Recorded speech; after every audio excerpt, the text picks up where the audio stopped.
outside though. But it's a great place to put a weather vane. Talking of which... Hey. Very good, very smooth. I'll do my best. Well, tornadoes, twisters, cloud funnels aside, it was a beautiful day yesterday, wasn't it? If perhaps a little warm, actually, for the 100,000 women up and down the country who were taking part in the Race for Life. Now, one of the events, which are held to raise money for cancer research, got underway along the embankment in Nottingham. Well done to everyone there who took part. Now, we've got a few more weeks, haven't we, of spring just yet, and I think the Spring Watch producers will be very proud of this shot that I'm about to show you.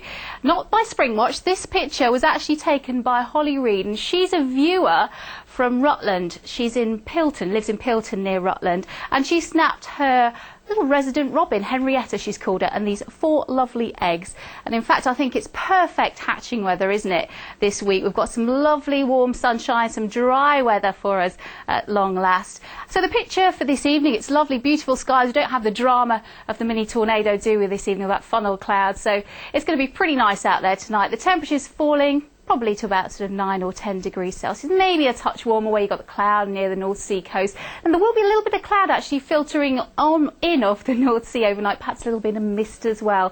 And that will need to clear tomorrow before we start to see the sunshine. So that might just cling on just a little bit. I think west is best really for this week because we're going to be getting all our airflow, as it were, off the North Sea. So that's why we might just get a little bit of cloud filtering in every now and then. But tomorrow in the sunshine, look at these temperatures. This is more like it, isn't it, after last week? 18, 19, 20, maybe even a 21 degrees Celsius tomorrow. But you'll notice the wind speeds are up slightly tomorrow, so it might be a little bit breezy if you're planning a day trip to the coast. So what's in store for the rest of the week? Well, it's looking pretty dry, settled, very pleasant week, I think. Should be pretty nice with some sunshine. Again, there's always a question mark about how much cloud we are going to get. And I think that's really going to be the theme of the week because the high pressure area is going to be sort of sitting up towards the Norwegian Sea, I think, eventually. And it does tend to sort of draw in all that air. So eastern parts may actually sort of have a little bit more cloud at times, but it will tend to burn off in the morning. So it looks like Thursday again will be a mixture. I don't think we'll see too many showers this week. There might be the odd 1 or 2 just sparked off by the warm temperatures in the afternoon, but I think it's looking pretty decent actually. So you can see the temperatures throughout the week climbing to sort of average really for June now. So perhaps by Friday we could get up to 22 degrees Celsius and some warmer nights to come. Remember that frost last week? Well, it's a distant memory now. Thanks a lot for that. Thank you, Nicola. I like that 22 on Friday. Maybe looking good for the weekend. Good, fingers crossed. Brilliant. Now then, we led tonight on a story about the state of hospital food at the Leicester Royal Infirmary. And we asked you if you had any comment to make about hospital food. We've had loads. We've only got time for a brief selection, so bear with us on this. John says, I've worked at the LRI for 7 years, both as a nursing auxiliary and now a student nurse. The food is appalling and it's an embarrassment to serve it.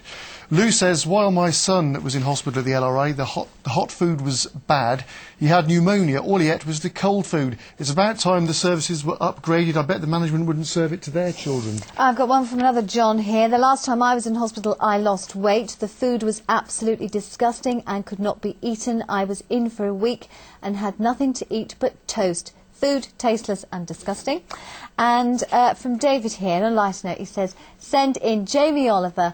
He's done it for schools, let him do it for hospitals. Patients need nutritious, appetising food at this crucial time of their lives. Right, yes. Hi, my name is Jack. This emailer says, my gran went into hospital to have both her knees done. She refused to eat the food, so me and my dad had to take her food in.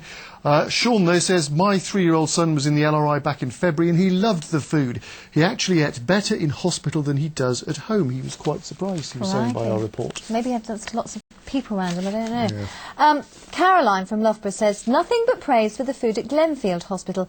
She was on the cancer ward in November last year. The menu comparable with any 4-star hotel. Amazing choices. The puds were great.